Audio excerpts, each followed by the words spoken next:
all know the importance of agriculture. Indeed, recently I read somewhere that a nation that cannot feed itself is a nation at risk.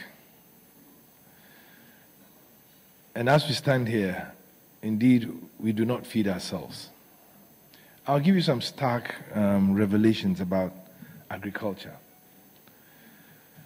Many years ago, agriculture was the headline of our economy. 60 years after independence, although we claim to be an agricultural nation, agriculture's growth to GDP has been trending downwards year after year, and agricultural growth has virtually gone in the negative. And yet, last year, we imported food to the tune of $2.2 billion. That can never be a satisfactory position, especially when we have 8 million hectares of arable land lying fallow in the northern parts of Ghana.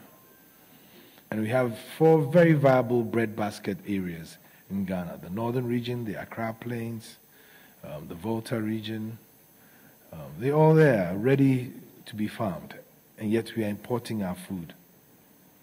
We import over $600 million of rice, not to mention sugar, when we have all the necessary inputs that can make us self-sufficient in this area.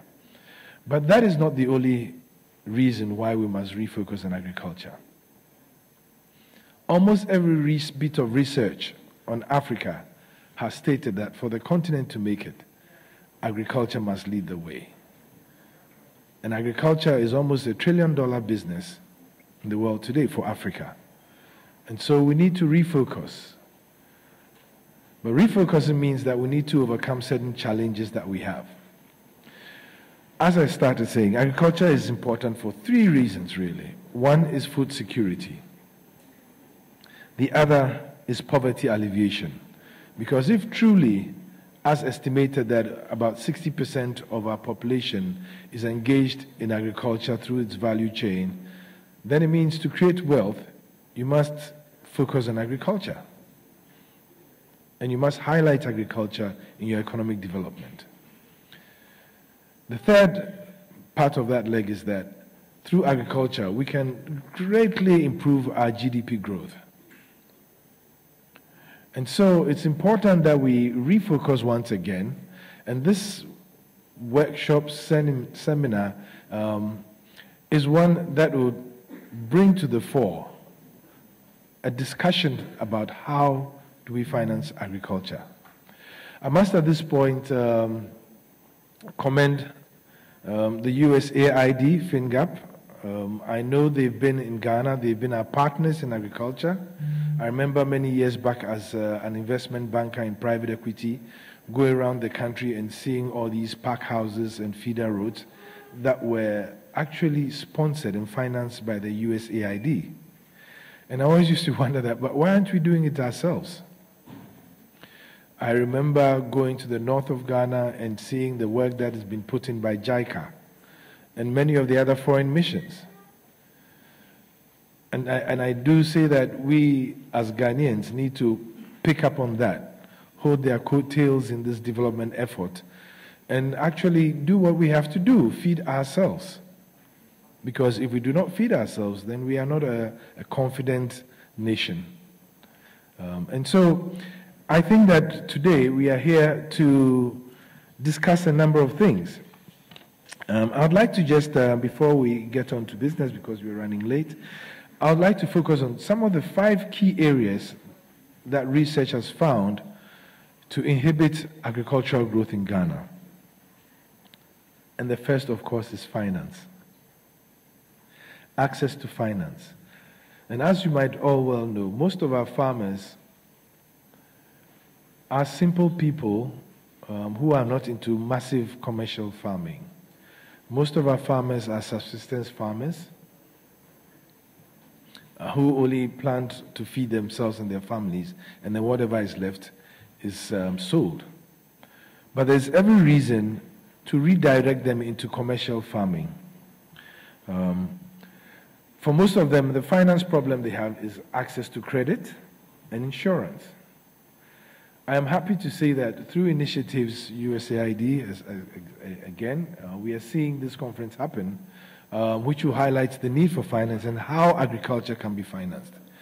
Because many finance people think that agriculture is the most difficult place to finance. Yes, it is, if there are no necessary interventions to make it scientific and therefore predictable. Then it's difficult.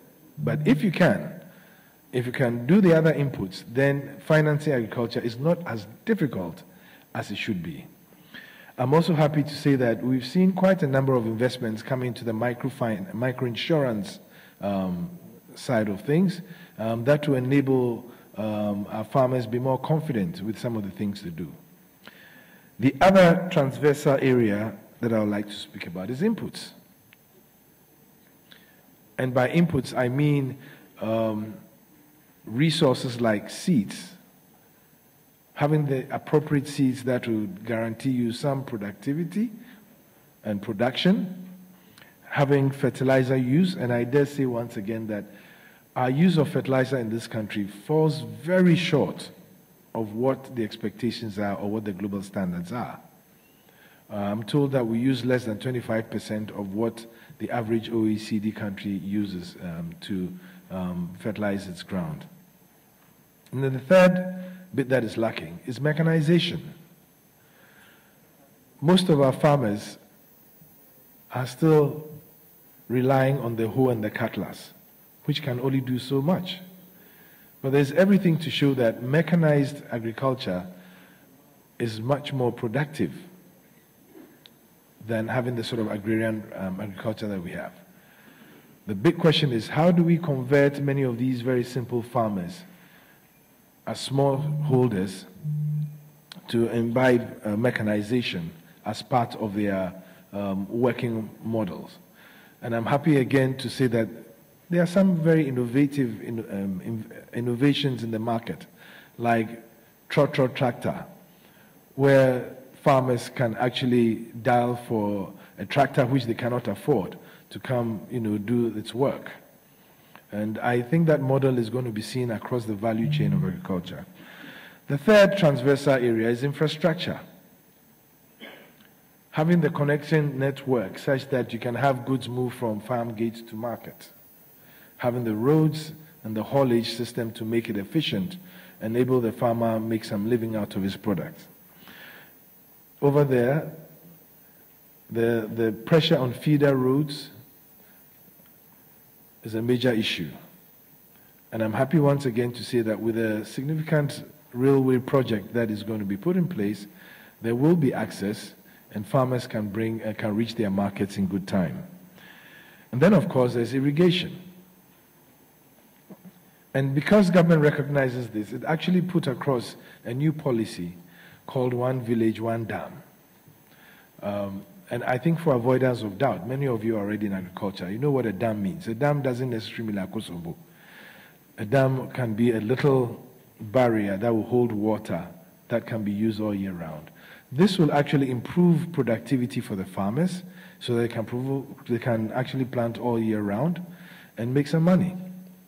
So it's a significant policy. Then, of course, the fourth is capabilities. How are we helping our farmers improve their yields? How are we helping them adopt more scientific, reliable ways of farming? How are we providing extension works such that they have information available? Is there any research and development going into agriculture? And then, of course, delivery. How are we helping our farmers deliver on what they are supposed to do? Deliver their products to the market. And how, do they know how to do it? Do they understand what it means when it says that you have to get your goods on the shelf within 24 hours? These are all problems that have beset the agricultural sector. And the last, but not the least, is, of course, the policies that impact on the agricultural sector. And of these, I think the most critical and the most important is land tenure. Once again, government is trying to address this by putting in place a national addressing system that relies on digital mapping through satellite, such that every square meter in this country has a digital address. That will enable proper mapping and proper use of lands and try and separate ownership from usage, in accordance with also a national database that would have everybody biometrically registered, such that when you go on a piece of land, once the project is finished, you know who the real owner is, and you can negotiate and get your business done.